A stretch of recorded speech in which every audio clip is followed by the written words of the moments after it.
And welcome to Understanding Photography with Kim Ayres, episode 212. So today we're going to be talking about the notion of noise, something we have problems with in photography, not sound noise but picture noise, when it gets all a bit grainy, a bit over messy. Now there's a few things that cause this and we're going to talk about those today. It's going to be quite a kind of meaty episode, I think. So we have Robert to thanks for this, Robert from Texas. I'll explain all a bit soon, but in the meantime, if you happen to be watching live, then leave a comment down below. Let me know you're here, let me know where you're from, let me know what the weather's doing, and we'll make a start.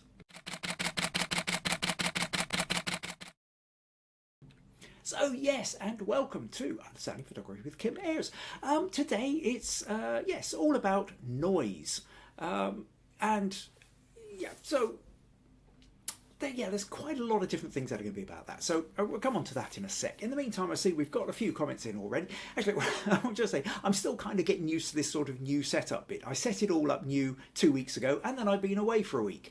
And then I come back, and suddenly I can't remember where all the buttons are. So expect technical mess ups as we go, as I try and figure out which button I'm supposed to be pressing. But I see we have a few comments in already. April says, greetings from a partly cloudy Long Island, New York. Robert Schaefer says, good morning from a sunny, dry and warmer than it should be Dallas. It's kind of noisy here too. See what you did there, Robert. Andy says, howdy from a gloomy and wet Hertfordshire. Welcome, Andy, and congratulations to Andy as well. I noticed this morning that he'd actually won a photo crowd contest. I was can't remember, Out of Place, I think was the thing, and a wonderful picture of a mermaid on a diner table checking her phone. If you've not been to Photo Crowd yet, or you know regulars who are on Photo Crowd, do go and check out Andy's winning photo on that. It's a cracker, it really is. Susan says, hi from a cloudy Kakubri, clutching my hot chocolate after a lovely walk. It's a cool kind of cold day out. It's still in the pluses, it's sort of about +8 or +9 degrees Celsius, but it's got a damp cold to it. It's a perfect hot chocolate day, has to be said. Nadia says, hi from a cold, bright Fife. Robert Gallick says, howdy all from a mild Tennessee, on the way to Texas, so I cannot chat. Thank you, Kim, for taking the time to teach us about dealing with noise. Yes, well, this was Robert's suggestion. So, if you don't get a chance to, well, if you're in the middle of driving or chatting, driving on the way, then you may well want to come back and look at this afterwards as well. Get the general gist of it and from what you can pick up if you're in Signal. But actually, there's a lot of information in here, so there's a good chance, Robert, I would say that you come back to it, pause it, look through it, follow the suggestions that I make. Marilyn says, hello from a chilly Colorado. And April says, what does Woody have in his hand? I'll tell you what Woody has in his hand, and that's the little Lego Batman. There you go. Which sometimes I manage to balance on there, and sometimes I don't. Oh yeah, Susan said it's Batman. Oh, Nick's joined us from Bath, says it's overcast and grey. A few people are saying congratulations to Andy. Andy says thanks. Susan says well done, she saw it this morning too. Meg's joined us and says hello everyone, and John says hello from Ohio. Excellent. So we have people here. We have a podcast to deliver. So anyway, just before we get on to the notion of noise, let's do a little Smug Points update, because we reached the end of September in the last one, and the total, so the winner of the Smug Points accumulation for September was April, and so that means April gets to set the next challenge, which she has sent me through already. So stick around, I'll tell you about that at the end of the podcast, so don't run off too quickly. Runners up were VG and Nadia, so you just missed out there. And for the third quarter as well, we had a third quarter win, and the third quarter win was also April, who just pipped Sandra and VG at the post there, with Robert running up in a kind of third place. April was the kind of full-on winner for September and for the previous 3 months. So congratulations, April, on your Smug Points accumulation. So we now move into the last quarter, and then it will all get accumulated up, and then I'll have to figure out who's had the most points for the whole year, and what benefits or bonuses you get for that. So ideas on a postcard or an email or a comment down below. Right, okay, so let's then talk about the notion of noise. Well, actually, let's talk specifically about where this came from, because Robert Gulick from Texas won the Smug Points accumulation for the second quarter, but for umpteen reasons, ideas of which then didn't pan out, it's been a bit late coming. So the idea with if you win the quarter is that you get to go really a bit more in depth in. So if there's something that you specifically really want to know about, and the idea that it can be also based on your own images if you want to have a kind of send your own images in. Now, Robert has sent me a bunch of images, but he didn't want it just to be a pure Robert fest as such. What Robert really wanted to know was about the notion of noise, and this is what we're going to be talking about today: noise in our images. And there's that problem. We all want to have a nice clean image, but very often the moment we start to zoom in, and especially you will notice it if you're printing or if you're cropping in close, suddenly noise appears. And the picture isn't as clear, isn't as good as you feel it should be. Now, there are a number of reasons why it's caused, and there's potentially different ways you can deal with it when you've got it. And this is really what today's podcast is all about. So we're going to have a bit of fun with noise. Just a couple more comments there. All right, okay, that's just everybody saying congrats to April and congrats to Andy and all the rest of it. Okay, cool. So let's talk a little bit about noise. I'll tell you what I'll do. I'll start with the idea of what Robert sent me a few images, and he's had problems with each of them. He says, here are some sample pictures. They all have the same problem of grainy or noisy details. I have the ssmm problem editing all of them, which is that the faces in particular have too much noise. I'm using a Canon RF 50mm 1.2 in most of them, except for a picture of the eclipse and the pelican diving. Most of them are action shots or something, which has a short window to capture the story. With a small back panel or viewfinder, I'm not able to see the noise and make the changes to fix it. So what Robert's pointing out here is he knows that when he gets the pictures back on the computer, there's too much noise. At the time he's taking the photo, when you're looking in the back of the camera and all you can see is in the viewfinder or whatever, you can't see the noise. The picture's too small to really be able to make out, so you don't necessarily know how much of a problem you've got. So that's a kind of starting point. So with each of the photos that he's done, he's then got a problem with noise, too much noise for what he wanted. So there's a mix here of what he's needing to know is what can you do at the point you're taking the photograph, and what can you do in the editing process afterwards. So we're going to be talking about both these things. And to get a better idea of that, though, we need to get a better understanding of what noise is and what's causing it. So Robert sent me, let me show you the photos Robert sent. So what I'll first of all do then is click that across, do that, and do that. And then hopefully you ought to be able to see this picture. Now, this is Robert's edited picture of a church sermon. And he says the church photo is inside the White Chapel in Paris. Sunday service was concluding, and I thought I'd finally got into a position that I thought was a good shot. Light was low, and I thought I did a great job exposing the subject while getting some of the smoke from the incense. Now you can see that the priest's face has a lot of noise. That may work if you don't zoom in, but it is typical of the problem that I kept running into. So we see the priest down here, and if I zoom in, we can see that there's quite a bit of noise on the priest's face. Okay, so now let's just take a little look. This is Robert's original photo. Sorry, this is Robert's cropped photo, and this is the original photo. So we can see that he's cropped him, but it's not huge amount. Now, if I take a look at the settings that we had, Robert's using, he's only got an ISO of 320. Okay, so 320, generally speaking, isn't causing that much noise. So, okay, I'll tell you what, let's take a little break here and talk about the notion of ISO. Okay, so ISO, and I'm going to go into more detail and give you examples of this in a moment, but just so that you get the hang of it, essentially ISO is the third point of the triangle in allowing you to take photos in lower light conditions. Okay, so we have three primary things that we can adjust on our camera when we're shooting.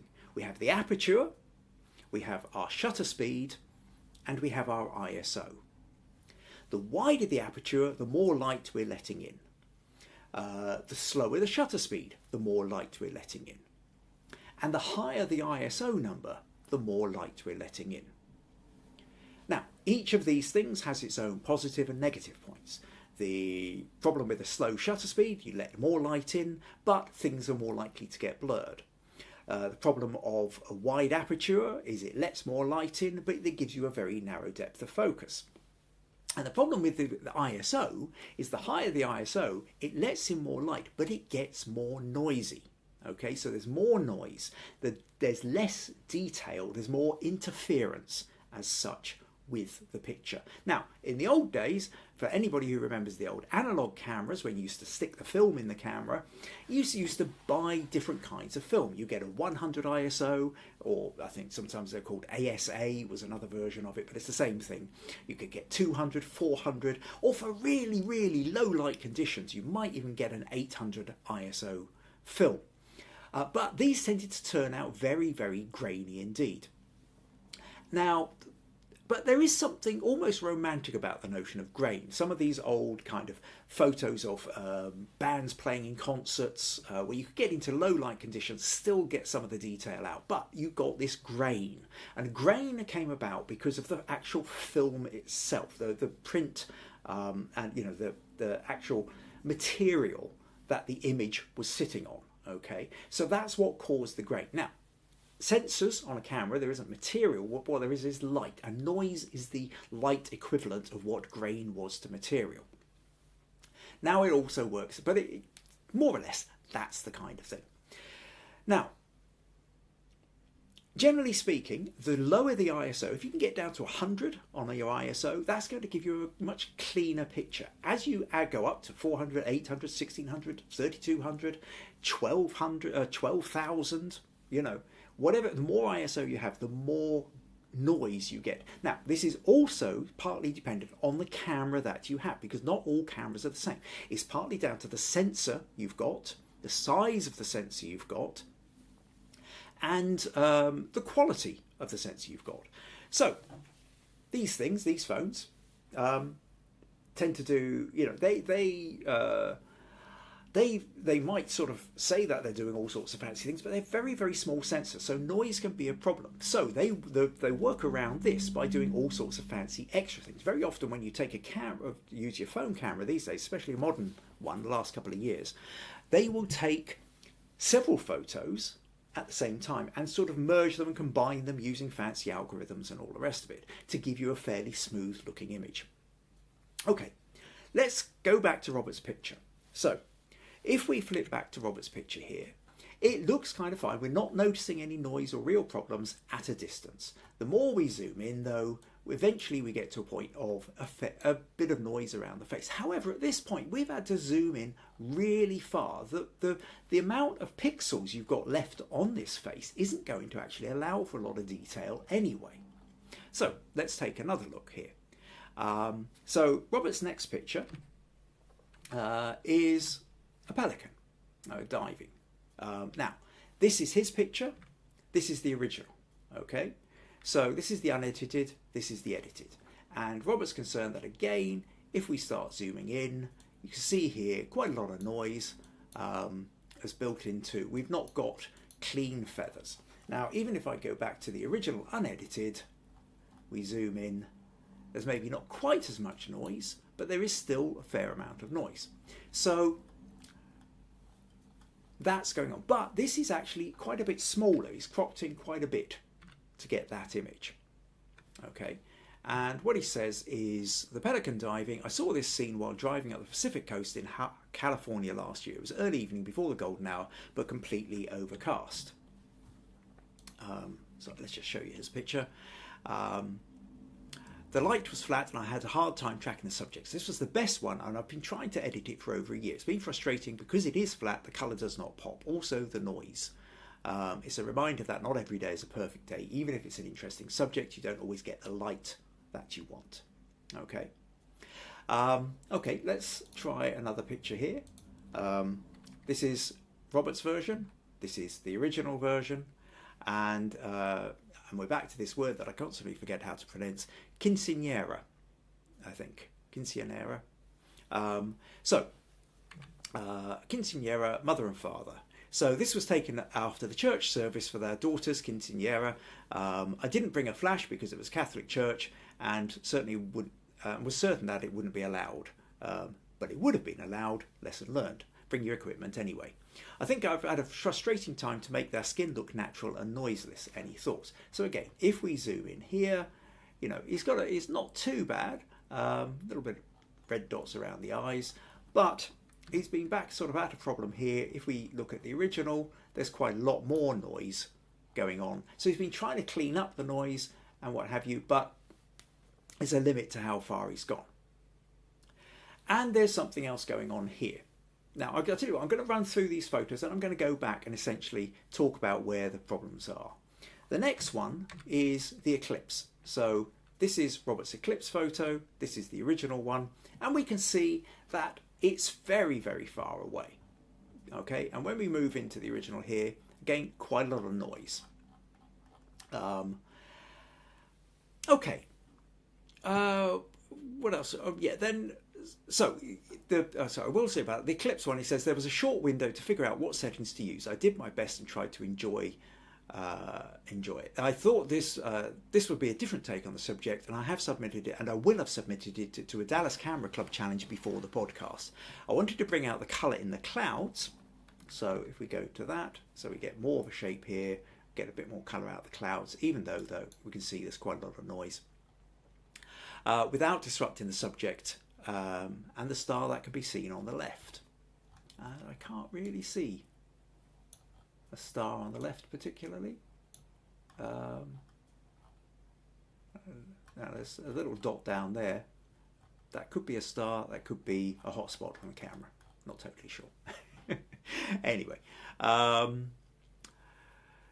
then finally he's got a roller derby picture. Couple of roller, and this is one where he's gone black and white, and that's the original from colour to black and white, and he's got another here where he's cropped, but he's cropped in massively. Now, okay, let's go back. Let me flick back here for a moment. I tell you what, I will just so what are we talking about here? There's a number. Basically what we're up against is we're up against 2 or 3 different kinds of problems here. In fact, there's 3 different problems with ISO. The first one is essentially, or noise rather. The first one is real estate. Essentially, how many pixels are you working with? And the more you crop in, the less pixels you have to work with. The second is ISO. So as we talked about, the higher the ISO, the more noise you're going to get. So that at the point you're taking the photo, there's the amount of noise you've got. And then the third thing is the editing. There's certain editing things that you can do, which might seem to enhance the edit, but they add more noise as well. Okay, so these 3 things: how big is the picture you're working with, what level was the ISO, and what kind of editing are you doing to it. All these 3 things will add to the noise or graininess or lack of ability to really bring out the detail in a photo. Okay. So if we do a quick little run back here, so if I go to this one, our first problem, immediate problem, is the fact that he's cropped a huge amount of the image, right? So if we're talking about this, we have lost 80% plus of the image. So you're only working with about 10 to 20% of the actual pixels available to you. So that's automatically going to mean you have a lot less space. If we go back to this one, well, I will also say with this one, what was the, let me just double check, the ISO was 8,000. Okay, so 8,000 is a high ISO. So you're automatically going to be pretty grainy from the ISO, and then he's cropped away a lot of it. Okay, so we flick back to here. Similarly, another kind of, I think this was an 8,000, no, this is a 5,000 ISO, okay. Then we go back to this one. Now, this one is a 250 ISO, which isn't so bad, but when you look at the original, again, we've lost more than half of the picture. In fact, we've lost probably 2/3 to 3/4 of the picture. So we're only working away with a much smaller number of pixels. And then if we go back to here, similar number of pixels, but what's happened is we've gone from really quite dark. If we look at the original here, you can't make out, and then the editing process has had to bring up the shadows, to bring up the detail. And as we brought up the detail, that has added to the noise as well. So that's much more of an editing problem. And then when we go to this, similarly, we've lost a lot of the pixels. To crop in that close, we have lost at least 3/4, again, possibly 80% of the pixels that we're playing with. So there's just not as much detail in the zoomed in bit to go with. And finally with this, although your original photo hasn't been cropped much, if you're really concerned about the priest's face, then yes, by the time we zoom into here, I mean, that is only really accounting for a tiny amount of the pixels available to you. So these are your problems then. How many pixels do you have available to you? What was your ISO setting? And what have you done with the editing? And within each of these photos, there's a different kind of thing going on. So let me now tell you what I will do. Let me flick to some sample photos of my own. Let's talk first of all then about this notion of real estate, okay? This notion of how many pixels do you have to play with? And what I will do is I will open, well, let me show you two photos, right? So we have now these are completely unedited. We have a man here down on the Meuse in Annan, so the salt marshes, and he's sketching, right? And I've taken a photo here, and where I'm standing is I've got on my camera my 24 to 70 millimeter lens, and here I've zoomed into the 70 so that he's a little bit rule of thirds, standing off to one side, getting thing. But then what I did was I zoomed back out to 24 mil,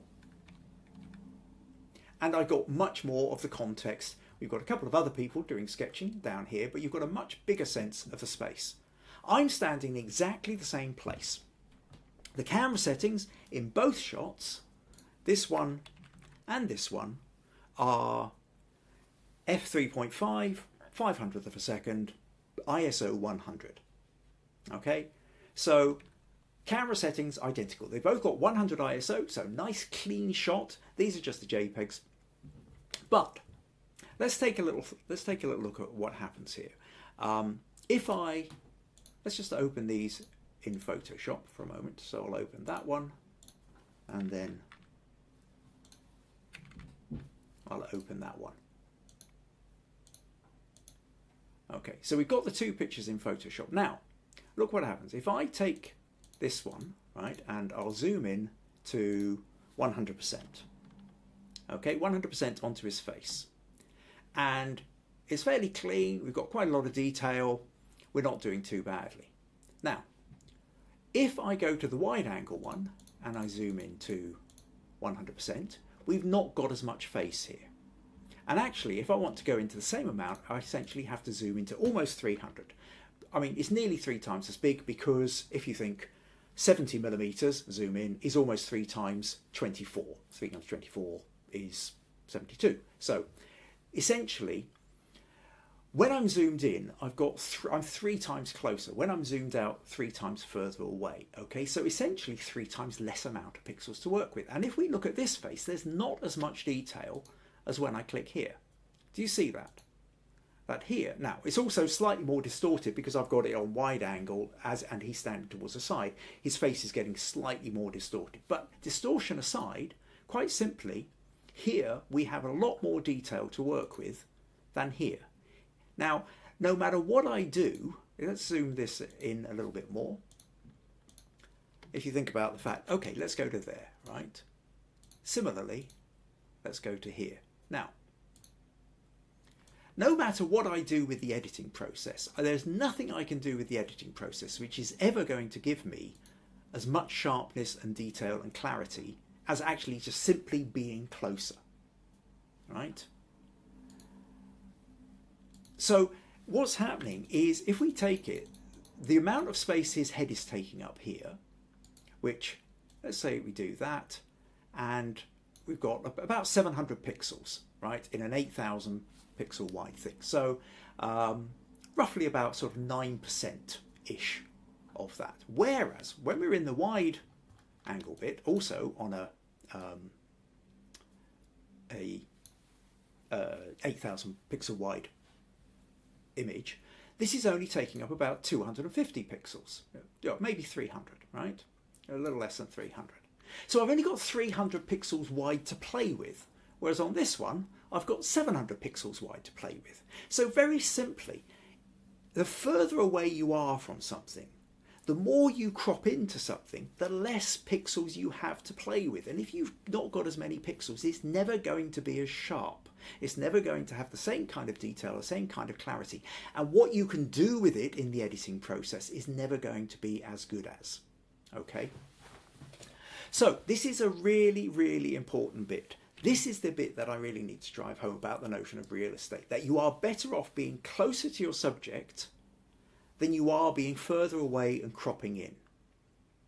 Almost regardless of what your ISO is, your lighting conditions, anything else, your first port of call is to basically be as close to your subject as you plan on being. Yes, I always say give it a little bit of room to breathe, but when I'm talking about cropping, I'm talking about cropping a little bit off. You know, you maybe lose 10% around the edges, you maybe lose 20% of the around the image. So once you're losing 50% of your photo, you're really restricting your options. And when you're losing 80% of your photo, you've lost a massive amount of your restriction. You know, you created a huge amount of restrictions on yourself. Okay? So that notion then of how much image do you have to play with is absolutely crucial then to how much noise, how much detail you're actually going to have with the photo to play with. Okay, Susan's asking a question. Robert, out of interest, are you choosing the ISO or are you letting the camera choose? I don't know what Robert was doing, but for me personally, what I do tend to do is I will try, if there's enough light, I will try and get as close to 100 ISO as I can. And then if there's not enough light, and I've done all the other options, like I've got as wide as I want to go, I've got it as slow shutter speed as I want to go, then what tends to happen is I set the ISO to auto and let it sort itself out. But I'm going to come on to ISO in a sec. Robert Schaefer says, when you can't get close and zoom in with a lens, does that have the same effect on available pixels? No, when you zoom in with a proper zoom lens, not just a digital zoom like on your phone, if you've got a proper good zoom lens and you fill the screen, you are filling the screen. Where your problem lies essentially with a big zoom lens is that because the lens, any movement in the lens will get exaggerated, is that you tend to have a higher shutter speed in order to get an in-focus photo. Okay, so I've not done this explanation for a little while again, so I'll just talk a little bit about I'll deviate for a moment and talk about the notion of the zoom lens. Okay, so imagine this is your zoom lens, right? Camera here, this is the lens. If I do a little bit of wobble here, right, the amount of wobble down at this end isn't very much. The amount of wobble up at this end is an awful lot more. Okay, so if I've got a slightly shaky hand, if I've got a wide angle lens where the zoom isn't really much further, you know, you've pulled out wide angle lens, you can cope with you can tend to cope with slower shutter speeds. Whereas if you've got a zoom lens, slightest wobble becomes much more exaggerated. So the way around that is you tend to have a higher shutter speed. Because you've got a higher shutter speed, you have less light coming in. So quite often, to compensate for that, you have to increase your ISO. But yes, if you are zoomed in, if you've got a 6,000 pixel wide image, for example, it's 6,000 pixels wide whether you're zoomed in or whether you're zoomed out. Okay, so you've got as much to play with. Where it becomes problematic is if you've got a digital zoom, like some bridge cameras or your phone camera will have a natural zoom. So my phone camera will have a natural zoom of 2 times, but I can digitally zoom 8 times, but it's just a digital zoom. It's just like me putting it on a computer and cropping in. I'm not actually getting extra pixels with that. So, right, hope that one answers you there, Robert. So to come back then to this notion. So first of all, we've talked about that notion of real estate, how much space you've got. Now we're going to talk about the notion of ISO. Let me give you some examples then of what happens with ISO. And here's a little photo then that I took. Right, so playing around with Woody holding a piece of coal in front of the log burner. Okay, now this photo taken on a dull day, not a lot of light. And my settings were, in order to get this is an 800 ISO, 1.3 seconds. So I had to have it on a little tripod, 1.3 seconds, f4.5, okay? And it's not bad, okay? 800 ISO. Now this is the JPEG version. Now, what happened when I took this and I took the, so also keeping it at f4.5, and I wanted to do a 100 ISO. So I did a 100 ISO at 4.5. And to get that, I had a 1/20th of a second. And I ended up with this. Okay? There wasn't enough light at 100 ISO to get something going in. So I then increased the ISO to 400. So 400 ISO, we're now starting to make out. I can see a little bit of Woody here, but I can't see a lot. I then increased it to, this one is increased to 3200 ISO, so 3200 ISO. Okay, we're now seeing more, still not seeing everything. This is still 1/20th of a second at 4.5. Then I go to 6400 ISO, and we can see better. Then I go to 12,800 ISO. Now 12,800 ISO, we can kind of see him clear enough. But 12,000 ISO is going to make it noisy. Now, one of the things is JPEGs, this is the JPEG version. JPEGs, as opposed to the RAW camera, the JPEGs automatically tend to smooth things out a bit. It's trying to make a sort of more usable photo for you. So there are algorithms built in within the cameras to convert your picture into a JPEG, and it tends to smooth out some of the ISO. However, by doing that, it also loses detail. So if we look at this, this is the 12,800. Let's go back to the 800 ISO, and let's just sort of, let's stick these side by side, more or less.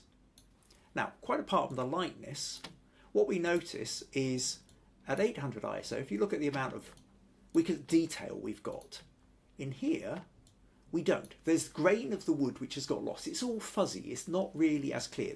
The high ISO has lost detail. It's given us enough light to see it, but it lost detail. So your ISO then is having a profound effect. The lower your ISO, the cleaner the image, but you can't get as much light in. So you move to a higher ISO when you need more light. Okay.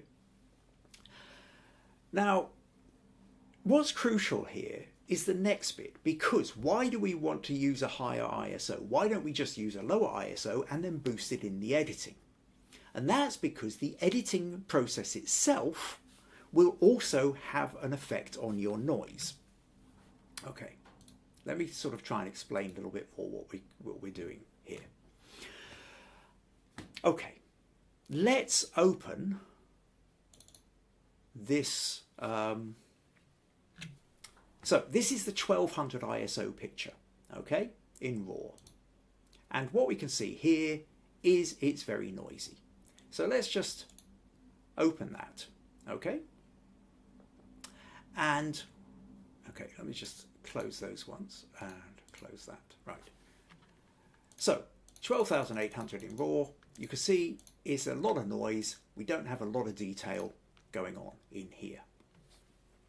But what happens if I take the 100 ISO? So let's go back to the 100 ISO Woody, where it's absolutely black and we can't see anything, except there is still detail in there. If I take the exposure and I drag that up, we can see it has actually still caught some of the details.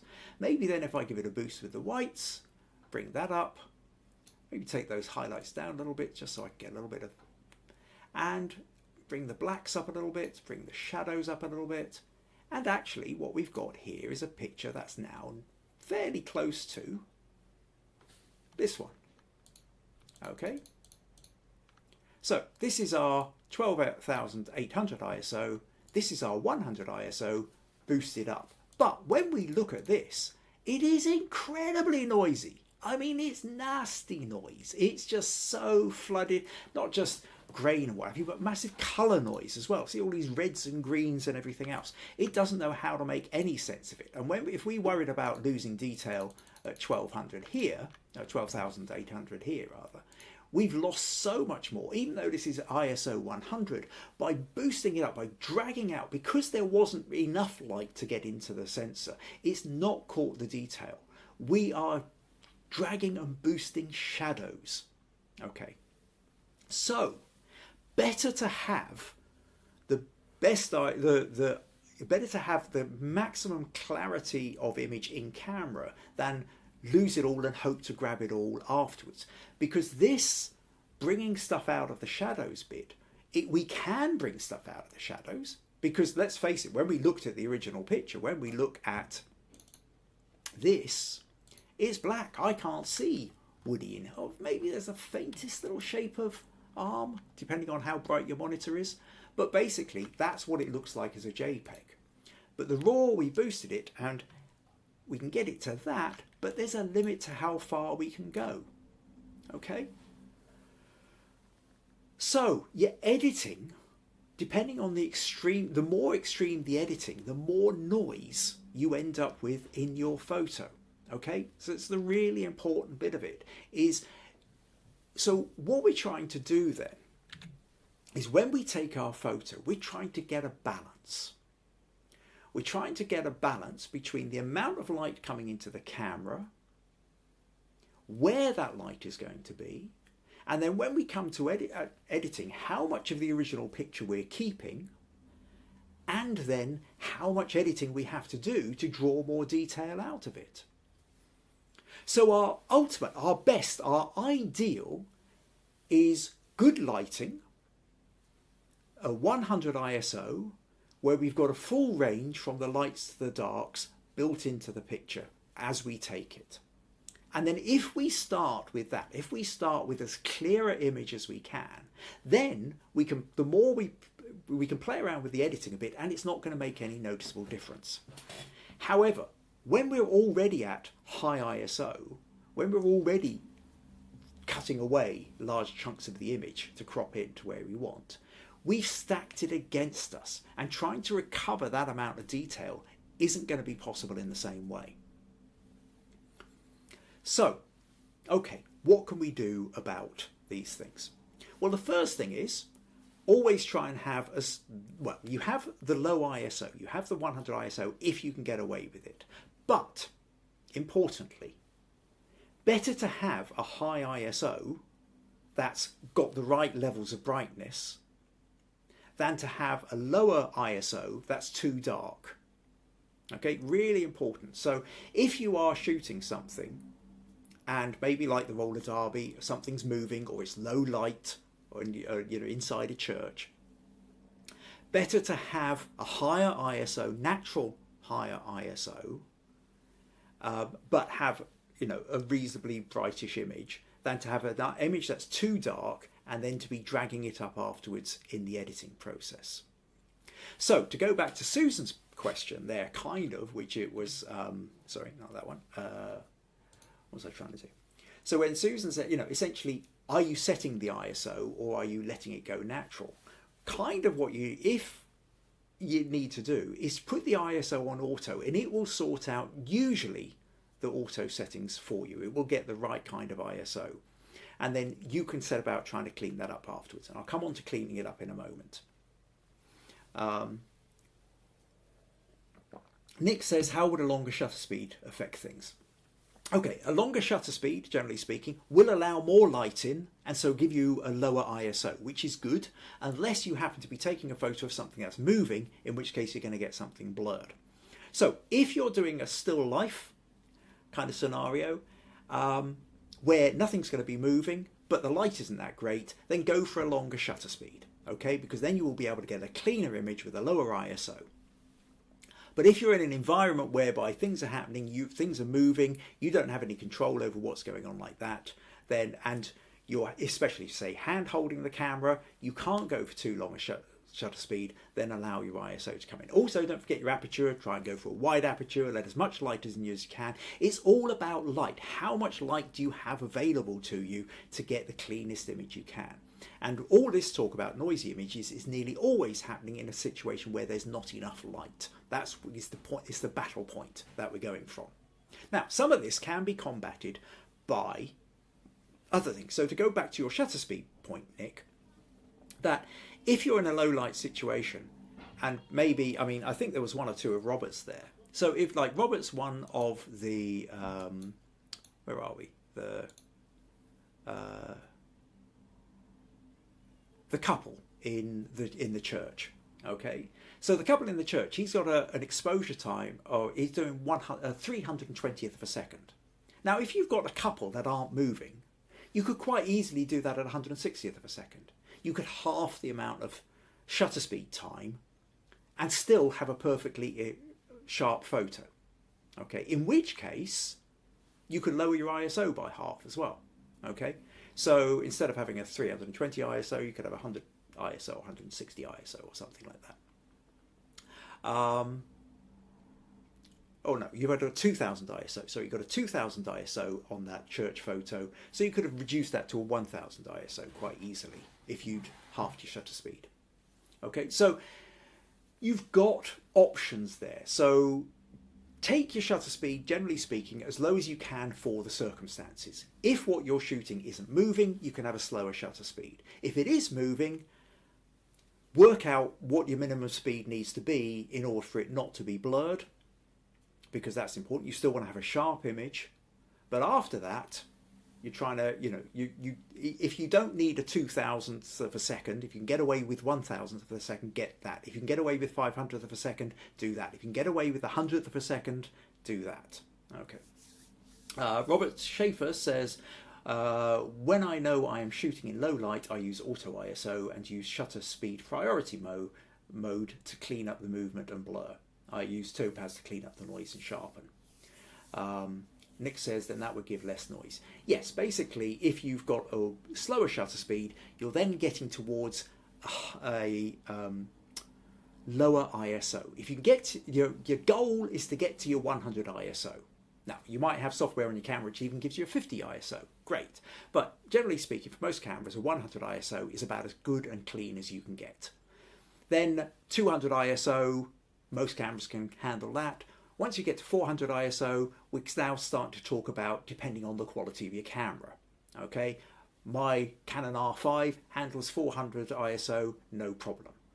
But previous camera, I remember having a bridge camera when 400 ISO just really started making everything very noisy. So it depends on your camera. You've got to work out with your camera where you're going. So what you're ultimately looking for a clean image, but the clean image also has to have your full range of lights and darks. You don't want to have everything too dark such that you've got to drag it up afterwards. Because as you've seen, when we drag it up out of the darks, it just ends up too noisy. We're adding noise to it. Okay, April's asking what is Topaz. Topaz is another editing system, a bit like Photoshop, but it tends to slightly more focused on the things that it does, but certainly it has a denoising software. Now, Photoshop also has a denoising software. So if I go back to, let's flip back to here. Now, if we go back to our, now, there's a point here with the denoising software. Having opened this already, if I go to Filter, Camera Raw Filter, what I can do, the options to me, if I go to Detail, I can sharpen, noise reduction, and color noise reduction. Okay, so now if I take the noise reduction and drag it up here, you can see it gets rid of some of the noise, but essentially what it's doing is it's sort of selectively blurring it to a degree. If I do colour noise reduction, that's not going to make a lot of difference at this point. So that's about as good as I can get with noise reduction. So let's zoom in a little bit more, and you can see from that to that, it's reduced the noise a bit. However, if I go back and open it while I'm still in RAW at the RAW level, and we go to, which one was this? This was 18. So, file, open recent, 18. Okay, now I come into here, we can see we've got the noise. Down here, if I drag the luminance, I've got much more. I can go right up to here. Okay, I've got more option at the point I'm opening the RAW file rather than once I've opened it and then I'm editing it and then going back into RAW.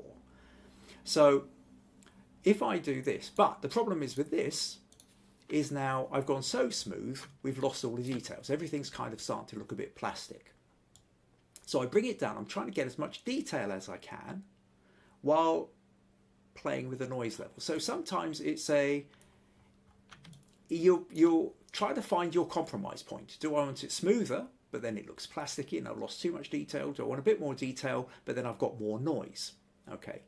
Now, what I can do is take it to a degree, and then I can introduce the denoise. There's a little denoise option here, and you can see here that it goes from that to that, right?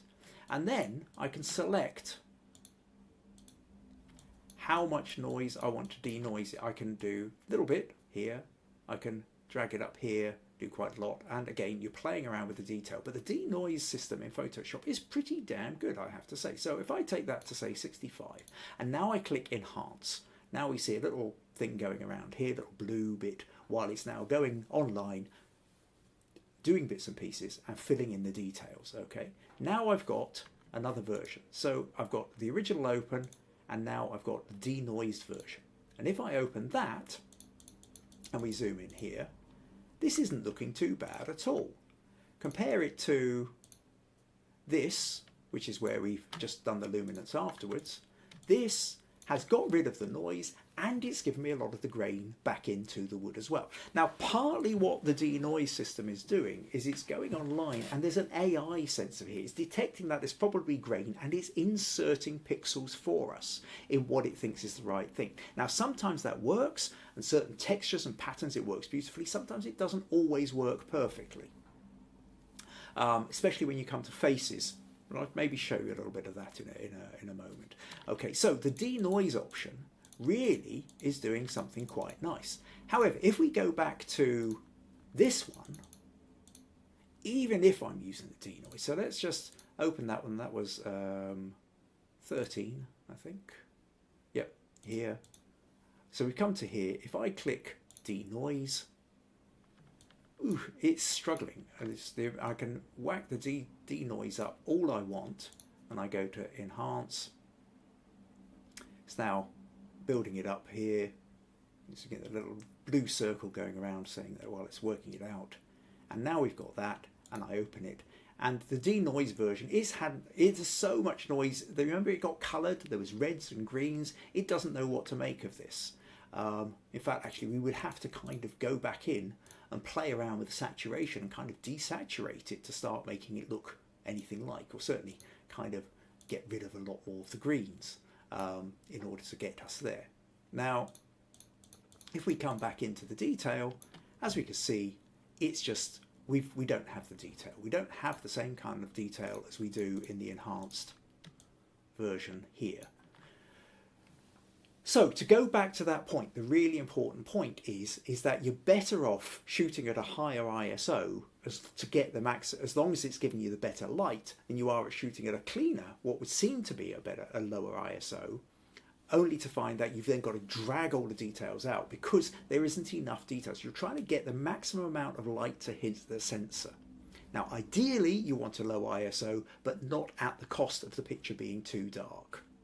Okay, that's your key thing. You want a low ISO, but not at the risk of the picture being too dark, because the editing process is then going to add to the noise. Okay, so I hope that all makes sense. So how do we apply this then to some of Robert's actual photos?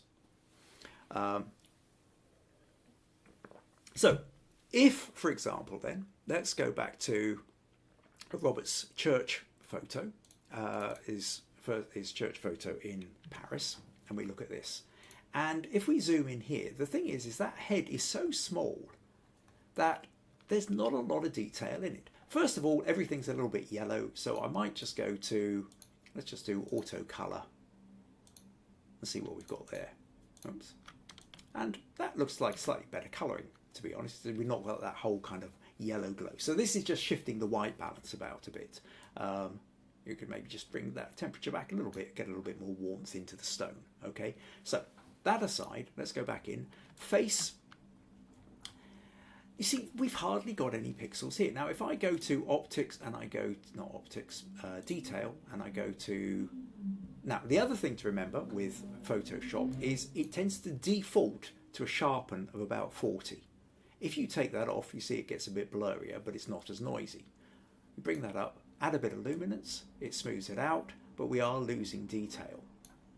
Go to the effects, add a little bit of texture, we bring in a little bit more detail, a little bit of clarity, a bit more detail, but we're getting noisy. That's about as far as we can get with that. However, again, if we want, we could do noise reduction. But if I do denoise now, I don't know that that's getting a lot better. It's still looking a bit blurry. So it's not necessarily giving us much more than we're getting. So I'll cancel that and then open this. Let me just cancel that. Let me just close some of these. Not that one. Close that. Yes, I want to close. No, I don't want to save it. I want to close it. I keep hitting the wrong thing here. Close that. Do you want to save images? No. Close that. No. And close that. No. Right, okay. So back to Robert's one. So we've got the picture, but really this is about as big as we're going to get. Because what you've also got to remember, again, if we do the head thing, this is only, what, 170, 150 pixels wide. You can't expect to have a really nice, clear, sharp face. That's only 150 pixels wide. When your original picture is 8,000 pixels wide, to get 150, that's not bad. I would say that's about as good as you can hope for. So this one primarily, Robert, is a real estate problem. You've got 150 pixels to play around with the face. You're never going to get much more detail than that. You've done, you know, so that's where you are with this one. Now, it's a similar thing. I think when we come to your bird was shot, now you've got a 1000 ISO on that, okay? So 1000 ISO is automatically going to give you a whole chunk of noise. Now you've got that because you've also got this at 2,000th of a second. Now you've got this at 2,000th of a second because you're trying to capture it and not have the movement blur, and I get that. You've got an f-stop of 7.1. Now you might not have needed oh, well, mind you, 7.1, you've got a focal length of 500. So you've got a big zoom lens on this. So you're already zoomed in 500. You probably couldn't go much less than a 7.1 anyway. So you probably got, this is about as good a settings as you can get, 2,000th of a second, in order to be able to capture it. But you're never going to be able to really smooth it out that much. Again, I suppose what we do is if we open up your... this here, and then we say let's do an auto, brighten everything up a little bit. We can see that there's a fair amount of noise in here. Maybe we're just going to do a quick kind of, let's take the blacks up a bit. We want a little bit more detail in the feathers. That's kind of what we're after here. Bring the shadows up a little bit more. But as you can see, in the same way, when we boost those shadows, we boost the ISO. Not the ISO, sorry, we boost the noise. Okay, so there's more noise showing, but there's potentially more detail. I go to the detail, bring the luminance up a little bit, but of course then we run the risk of it getting too blurred. So just big. If I hit the denoise, what can I do? I can get denoise, but again, it's blurry. Take it down a bit. I'm trying to find the compromise between smoothing out the noise and still keeping a bit of detail. And that's probably about as good as I can get. Because what we've got a problem here with is we've got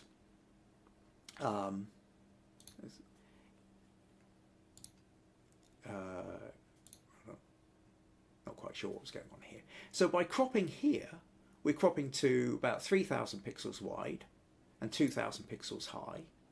So 1, 2, 3, 4, 5, 6, 7. You know, you're talking about, you know, you've lost, you know, 80% plus, nearly 90% of your image, or certainly 80% of your image here.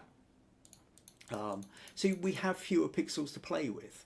Okay, so there is a limit that you're not going to be able to get much beyond that. Now you can play around, you can darken things, lighten things, add a little bit more denoise, but you're going to lose detail. We've got some detail, might work, that works great as a web image, looks really cool as a web size image, screen size image here, but printing it up, it's always going to be more noisy. So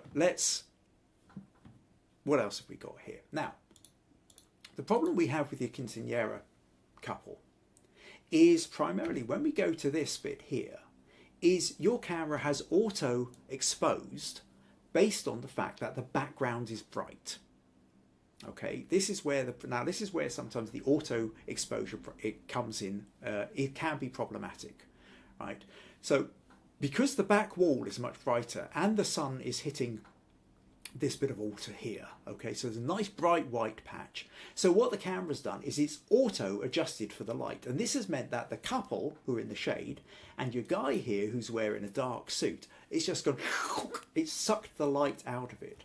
And so when we go into here, we notice that there's a fair amount of noise to begin with, and then if we try and open that up, so let's open up here, and if we start grabbing the light and we start boosting up the exposure here, we've got massive amounts of noise, okay? So primarily then, part of your problem here, for a start, you're already working at an ISO 2000. You might not be having the real estate problem that you had with the other pictures, but you are working with an ISO 2000. So now when we bring out, boost the shadows, we now into this major problem of the fact that they are even noisier. So kind of what you needed to have done was expose for the couple, not worry too much about the background being bright, because if we look at this, we've got the couple, maybe if I don't bring that down a little bit, but bring the shadows up, so we get a little bit more of this guy here, bring the bright. It works fine as a bright background. It doesn't really matter if the background's kind of a bit too bright. What's more important is that the couple are showing up. So if you'd exposed for the couple, okay, you might have ended up with slightly higher ISO in the camera, but it wouldn't have been as noisy as dragging the details out of the shadows. Okay, exactly. Think back to the problem with the mannequin when we had it was too dark. Drag the details out, the noise becomes unbearable. Okay, so now we've got to this level. At this point, we can maybe go to the denoise option, and we'll just drag this up to a face so we can see what exactly it is we're dealing with. Okay, and again, if we go too far, the face just starts looking blurry and plastic. So we've got to bring back a little bit, better to have a bit of noise and a bit of detail. So maybe something like about that. Now we can click enhance. Okay, I don't know, must be hitting it twice or something like that in order to get it. Then once we've got this, we can straighten, crop down. Maybe you want to keep Jesus in the background there. Bring this back up a bit, bring that in a little bit. And if we really want, we can kind of take the curves and darken down the background, darken that down, and then mask them back in. So put that at 100%, just so we've got that, and bring them back in. So you've darkened the background a little bit using the curves, and because that bit's less important. But it's about exposing for the couple. So your primary problem then with this one is that it's exposed for the background and not exposed for the couple. And when you're photographing the couple, that's who you needed to expose for. Okay, your next problem of your eclipse absolutely is one of real estate, right? There's hardly any space here. You are using a 28 mil, so virtually a wide angle lens, okay, 28 mil. On something like this, you want it to be zoomed. You wanted to have your 500mm lens on this, or even a 200 or something like that. But this is so far away that by the time we get into it, we've got hardly anything left. We are really seriously pixelated. I mean, fantastic shot of the eclipse. Oh God, I am so jealous. I'm so envious of the idea of being able to get an eclipse shot like this. I've never seen an eclipse shot like this. I would love to be able to do that. You've got the diamond ring bit and everything, except for the fact that you needed to be zoomed in on it so much more. Okay, I mean, even a 200mm lens wouldn't have given you any closer than that. A 500mm lens might have given you that. Okay, but a 200mm lens wouldn't have given you any more than that, and that's kind of what you cropped it to. But you're using a 28mm lens, so that's really where your problem is.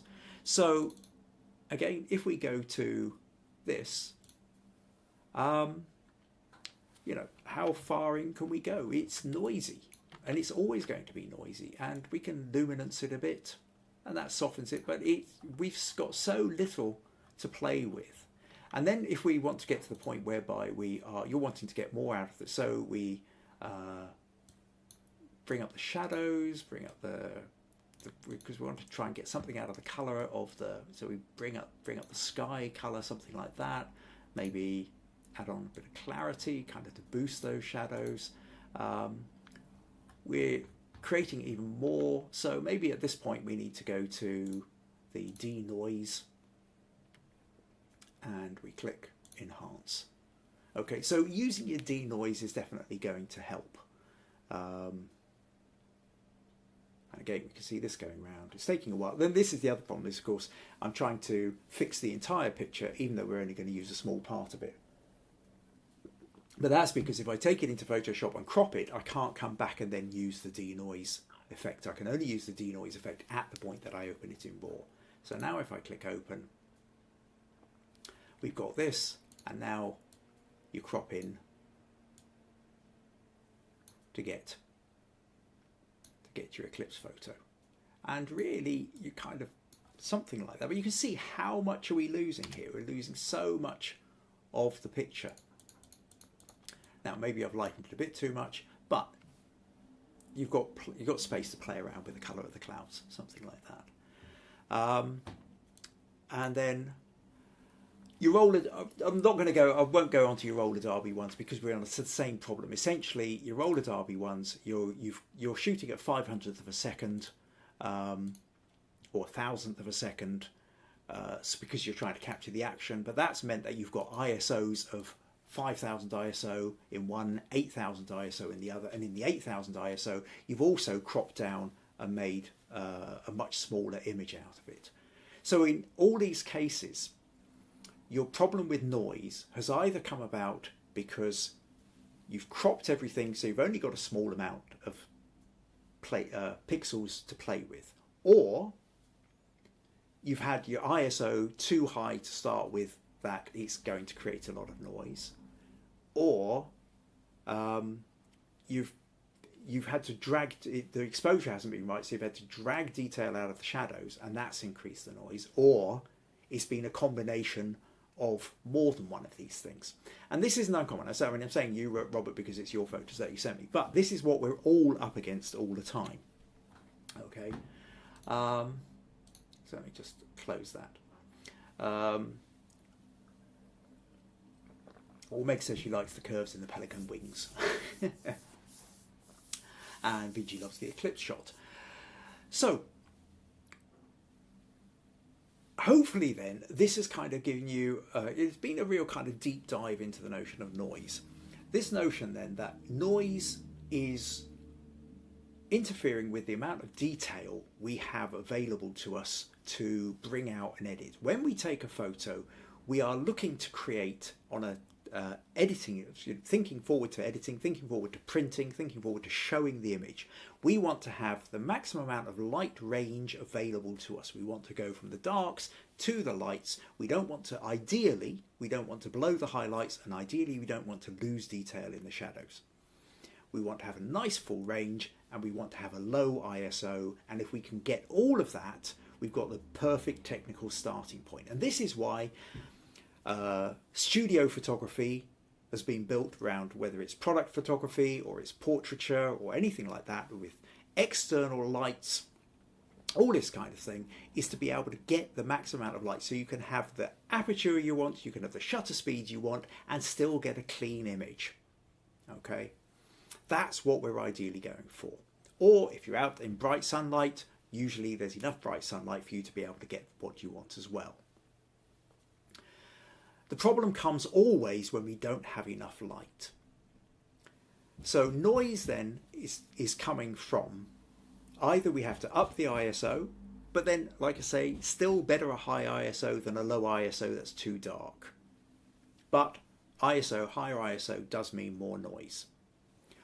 Or if we haven't got done the ISO right and we have to drag details over the dark, it's even more noise. And this means, especially when we're coming to the editing, very often with the editing process, we have to drag details out the shadows anyway. If we've done a nice landscape on a sunny day, there can still be some quite deep shadows. So the lower the ISO, the more leeway we have before the noise becomes intolerable. And then finally, it's the how much you're cropping it. Okay, if you're just cropping so much out of the picture to get the bit you want, you just don't have as much to play with. So that's automatically going, and you're enlarging a small photo, you end up with it being very noisy. So these are the problems. This is what you're up against, and hopefully then this is what's sort of shown you. Now sometimes you can also get away with the idea of you can take a photo, you can put it into black and white, and you can make the noise a feature of it. So I'll tell you what I will do. If we take something like your roller derby image, you take something like this, and what we do is we brighten it up, something like that, take the highlights down so we've still got detail on the skin, something like that, more or less. We can see, look at the histogram over here. Really, we're wanting to try and fill that a little bit more. Now to fill that, and just so we've got a nice bright image, but the noise has really come in. Okay, now we'll do a little bit of luminance, best we can, kind of just smooth some of that a bit. Now if I open this, what I can then do if I want is if I go to let's say a gradient map, or just black and white. Let's go hue saturation.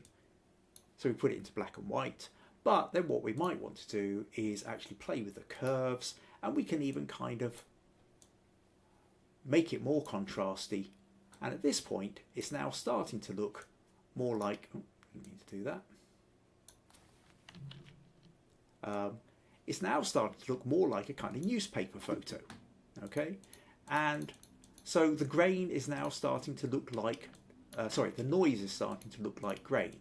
And you can kind of create a bit of a mood out of that.